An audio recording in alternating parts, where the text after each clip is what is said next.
अस्सलाम वालेकुम dear students, मैं हूं आपकी रिसोर्स पर्सन अतिया समर और ये है मेरा चैनल अतिया समर ऑफिशियल। जो लोग मुझे एजुकेशन एंड एंटरटेनमेंट चैनल पर फॉलो कर रहे थे वो अब मुझे इस चैनल पर फॉलो कर लें, सब्सक्राइब कर लें और अपने एजुकेशनल वीडियोस के लिए इस चैनल से जुड़े रहें। 5 अब हम स्टार्ट करें और उसका टॉपिक है कि इवेलुएशन एट सेकेंडरी लेवल पर किस तरह से आप जायज़ा इम्तिहान या बच्चों का जो तरीका इम्तिहान है वो क्या होगा। तो ऑब्जेक्टिव्स ऑफ द स्टडी हैं, after studying the material it is hoped that you will be able to elaborate the concept and nature of evaluation. You will be able to discuss the internal and external system of evaluation. You will be able to understand the concept of reforms and development in examination, and you will be able to know the strength and weaknesses in examination system and process of certification. तो यहाँ पर मुख्तलिफ बातें discuss की गई। जो 4 points हम आपके सामने रख रहे हैं कि आप इस काबिल हो जाएंगे कि क्या चीज़ होती है एवेल्यूशन, क्या चीज़ है और इसकी हकीकत क्या है, क्यों की जाती है ये। फिर ये कि आपको इंटरनल और एक्सटर्नल जो सिस्टम ऑफ एवेल्यूएशन है उसके बारे में पता चल जाएगा। उसके बाद आप देखेंगे कि कौन कौन सी जो कॉन्सेप्ट ऑफ रिफॉर्म्स की बात हो रही है कि कौन कौन सी चीज़ें जो हैं वो एग्जामिनेशन सिस्टम में दिन ब दिन चेंज हो रही हैं या होनी चाहिए थी। टू नो द स्ट्रेंथ, अब आप ये भी देखेंगे कि जो एग्जामिनेशन सिस्टम है उसके तहत जो प्रोसेस चलता है लोगों को, बच्चों को, स्टूडेंट्स को सर्टिफिकेट देने का, उसकी अंदर अच्छी बातें क्या हैं और उसमें खामियां। यहाँ पर सेंटर में हम देख रहे हैं टीचर, जो एक खातून का इन्होंने यहाँ तस्वीर लगाकर टीचर शो किया और इसके इर्द गिर्द कौन सी चीज़ें हैं, जो 4 5 6 चीज़ें हैं जो डायरेक्टली टीचर से अटैच हैं और कुछ ऐसी चीज़ें हैं जो इनडायरेक्टली टीचर के साथ अटैच हैं, यानी टीचिंग के साथ अटैच हैं। तो सबसे पहले मैं लेफ़्ट साइड पर लर्नर करैक्टरिस्टिक्स देखूंगी। ये है कि पढ़ने वाले जो हैं उनके अंदर क्या क्या खूबियाँ, कौन सी चीज़ें हैं जो वो उनको एक दूसरे से मुख्तलिफ करती हैं। फिर हम देखेंगे कंटेंट के अंदर क्या क्या चीज़ें हैं जिसको जो मुतासिर करती हैं टीचिंग को। फिर उसके बाद स्किल्स को हम देखेंगे, उसके साथ कौन सी चीज़ें अटैच हैं। लर्नर सपोर्ट क्या चीज़ है, रिसोर्सेज क्या हैं और असेसमेंट क्या है। तो सबसे पहले लर्नर करैक्टरिस्टिक्स को हम एक्सप्लेन कर रहे हैं यहाँ पर, और लर्निंग कॉन्टेक्स्ट की बात की गई है, डाइवर्सिटी की बात की गई है और डिजिटल नेटिव्स की बात की गई है। फिर इसके बाद प्रियर नॉलेज की बात की गई है और लर्नर्स गोल्स की बात की गई है। तो खूबियाँ या इस इलाके की इस लर्नर्स की जो खसूसियात हैं वो हम ये है कि वो किस पस मंज़र में सीखता है, उसके सीखने में कितनी वैरायटी है, कितना तनव्वु है, कि किस तरह से वो नई चीज़ों को अडॉप्ट करता है। फिर डिजिटल नेटिव, यानी अब जो आजकल डिजिटल दौर है इसके अंदर रहते हुए उस स्टूडेंट में कितना पोटेंशियल है। फिर उसके बाद प्रेयर नॉलेज, उस जो भी टॉपिक उसको पढ़ाया जा रहा है इससे पहले उसका इस बारे में क्या नॉलेज है।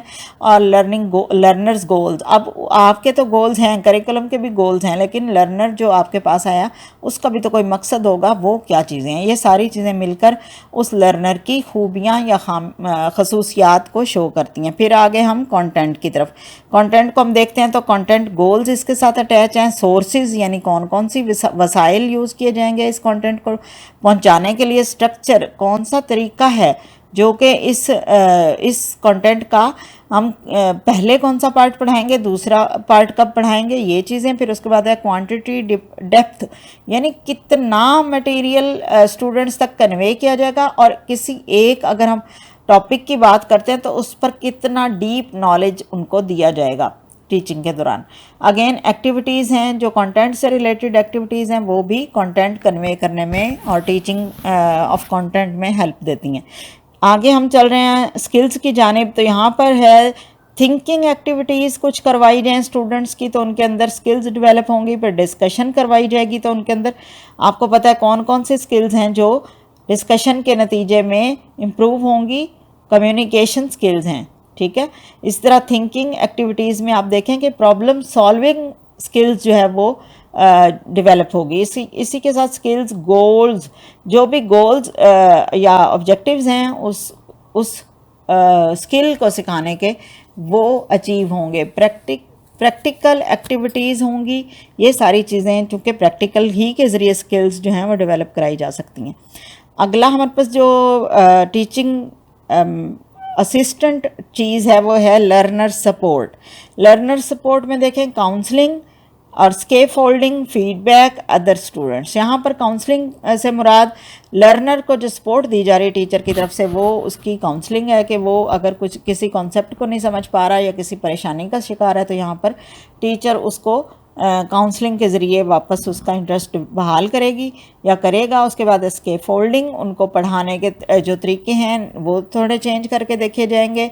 फीडबैक दिया जाएगा स्टूडेंट को कि आप पॉजिटिव फीडबैक हो सकता है, बाज़ दफ़ा उनको मोटिवेट करने को नेगेटिव फीडबैक भी दिया जाता है। अदर स्टूडेंट्स, एक दूसरे स्टूडेंट्स की एग्जांपल दी जाती है या उनको अटैच किया जाता है दूसरे स्टूडेंट्स के साथ ताकि वो एक दूसरे से लर्न कर सकें और एक दूसरे को सपोर्ट कर सकें। फिर हमारे पास आ गया रिसोर्सेज में हम देखें माई टाइम, यानी मैं कितनी देर पढ़ाऊँगा या पढ़ाऊँगी, टीचर की बात हो रही है। फिर असिस्टेंट्स, कितनी देर तक मैं स्टूडेंट से काम करवाऊंगा और फिर उनको असिस्ट करूंगा। फिर फैसिलिटीज़ कौन कौन सी हम उनको दे पाएंगे, कौन सा सामान मैसर होगा जिसके ज़रिए वो एक्टिविटीज़ करेंगे या कोई एक्सपेरिमेंट करेंगे। और टेक्नोलॉजी, कितना हम टेक्नोलॉजी से हेल्प लेंगे, ये सारे हमारे रिसोर्सेज होते हैं। अगेन हम असेसमेंट की तरफ आ गए जो हमारा मेन टॉपिक भी है इस यूनिट का। तो इसमें प्रोजेक्ट्स के ज़रिए हम असेसमेंट कर सकते हैं स्टूडेंट्स की, ठीक है। ई पोर्टफोलियोज़ बनवा सकते हैं, उनसे टेस्ट होते हैं हमारे पास और एसेज होते हैं। ये मुख्तलिफ़ तरीके हैं जो असेसमेंट के हम जिसको सेकेंडरी लेवल पर अडॉप्ट कर सकते हैं। Evaluation, judgement and decision.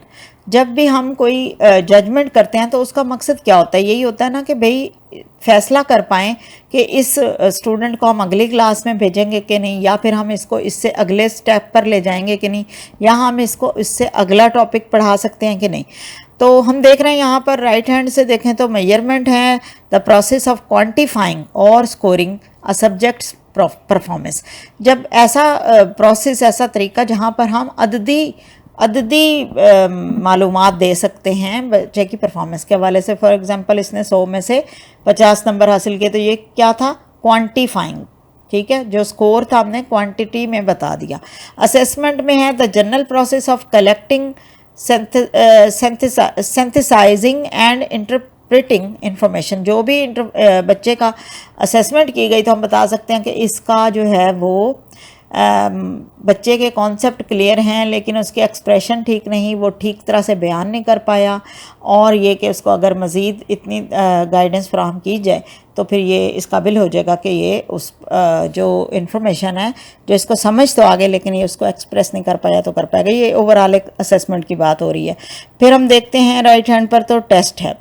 अब मेजरमेंट के लिए हम क्या करते हैं? टेस्ट लेते हैं। फिर हम उनको बताते हैं ये 5 नंबर का क्वेश्चन हम आपको दे रहे हैं या 10 नंबर का है, इसमें से फिर हम स्कोर करते हैं बच्चों का, तो मेजरमेंट हो जाती है। लेकिन असेसमेंट के लिए हम क्या करते हैं? क्वेश्चनायर बनाते हैं मुख्तलिफ बच्चों से, उनकी पर्सनैलिटी, उनकी जो परसेप्शन है उसके बारे में, उनकी लर्निंग के बारे में जानने के लिए। फिर ऑब्जर्वेशन होती है। क्लास ऑब्जर्वेशन के दौरान हम देखते हैं कौन सा बच्चा ज़्यादा कोऑपरेटिव है, कौन ज़्यादा क्वेश्चन कर रहा है, कौन दूसरों को भी सिखा रहा है और ख़ुद भी सीख रहा है, और कौन है जो ट्रबल मेकर है। इंटरव्यू कर सकते हैं हम, टेस्ट भी ले सकते हैं असेसमेंट को कंटिन्यू करने के लिए। तो इस तरह से हम मेजरमेंट और असेसमेंट इन दोनों को हमने देखा इवेलुएशन के अंडर। इवेलुएशन में आ जाते हैं। Again it is the overall judgement and decision about the performance of the student. It is systematic process. ये ग्रोनोलोन ने 1990 में इवेलुएशन की जो कहते हैं ना डेफिनेशन वो दी। Evaluation is the systematic process of collecting and analysing data in order to determine whether and to what degree objectives have been are being achieved. यहाँ पर ये गे ने 1985 में इवेलुएशन की जो डेफिनेशन दी है जिसके मुताबिक ये एक सिस्टमेटिक प्रोसेस है जिसमें हम डाटा इकट्ठा करते हैं, उसको एनालाइज करते हैं, इस बात को डिटरमिन करने के लिए कि क्या जो ऑब्जेक्टिव सेट किए गए थे इस कोर्स के या जिस पार्ट की एवेल्यूएशन हो रही है उसके, क्या वो किस हद तक अचीव हुए या नहीं हुए। ठीक है। तो इस चीज़ का भी इवेल्युएशन से ताल्लुक़ है कि ऑब्जेक्टिव अचीव हुए या नहीं। It is broader term under the umbrella of evaluation, assessment and measurement are discussed. तो इवेल्युएशन एक ब्रॉडर टर्म है, आप इसको जहन में रखिएगा। जैसे इन्होंने कहा कि एक छतरी है इवेल्युएशन और उसके अंदर असेसमेंट भी है, मेजरमेंट भी है, जिसको डिस्कस किया जा। ये था आज का लेक्चर। इस यूनिट के बाकी पार्ट्स देखने के लिए मेरे चैनल की प्लेलिस्ट को विज़िट करें। Thank you. अल्लाह हाफिज़।